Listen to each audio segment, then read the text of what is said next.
سلامونه دوستانو، نن درته یو ډیر مهم او پټ فیچر درښایم په واتساپ کې. که ته غواړې لیکلي یعنې ټیکسټ میسجونه، غږیز یعنې وایس میسجونه، عکسونه او داسې مهم اسناد یو چا ته ولېږې، خو تاسو نه غواړئ چې زما واتساپ کې بس وګوري. مطلب که زما واتساپ یا موبایل بل چا لاس کې هم وي او نشي کولی چې هغه اسناد او هغه معلومات وګوري، نو هغه یې نشي کتلی.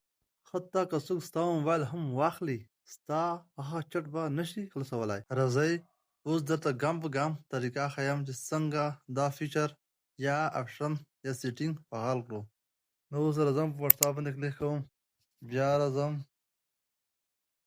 زه کوم نفر ته چې لیږئ زه همدغه نفر ته لیږم، په دا به کلیک وکړئ. بیا به راشئ په دغې نوم به کلیک وکړئ، وروسته به راشئ لاندې چټ لاک، همدغه اپشن به تاسو آن کړئ. بیا به یې کنټینیو کړئ، بیا به تاسو د دغې نه بیک شئ. اوس دا ځای کې یو چاته مثال د خبرې لیږم، سلام، سلامونه. اوس دا چې هغه مربوطه نمبر ته ورسېږي، اوس همدغې واتساپ ته زه وځم، زه دویم واتساپ ته داخلېږم.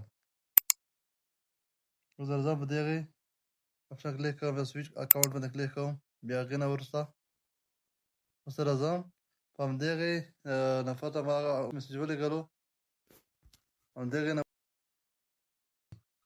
که چېرې بېرته زه راشم هغه واتساپ ته، بیا به راشم په دې نقطو کې کلیک کوم، بیا سویچ اکاونټ باندې کلیک کوم. اوس بیا راځم نه وروسته بیا راځم، که تاسو کتلی شئ لاک چټ. اوس دغه کوم نفر چې دا که تاسو سرچ هم کړئ، کوم نفر ته کوم میسج ولېږلو هغه نفر لاک هم شو، هایډ به هم وي. که تاسو سره په دغه واتساپ کې څوک یې سرچ کوي، سرچ کوی هم نشي. راتلونکي ویډیو به دا درته جوړه کړم چې څنګه کولی شو چې هغه لاک شوی اکاونټ بېرته انلاک کړو، او دا قسم څنګه کولی شو چې دغه انلاک یا لاک ایمان ته ورڅخه یوسو. که ویډیو درته ګټوره وه نو لایک یې کړئ، تبصره یا کمنټ وکړئ او سبسکرایب یې هم هېر نه کړئ. که کومه پوښتنه لرئ لاندې کمنټ سیکشن کې ولیکئ، خامخا به ځواب درکړم. تر بلې ویډیو پورې بخیر.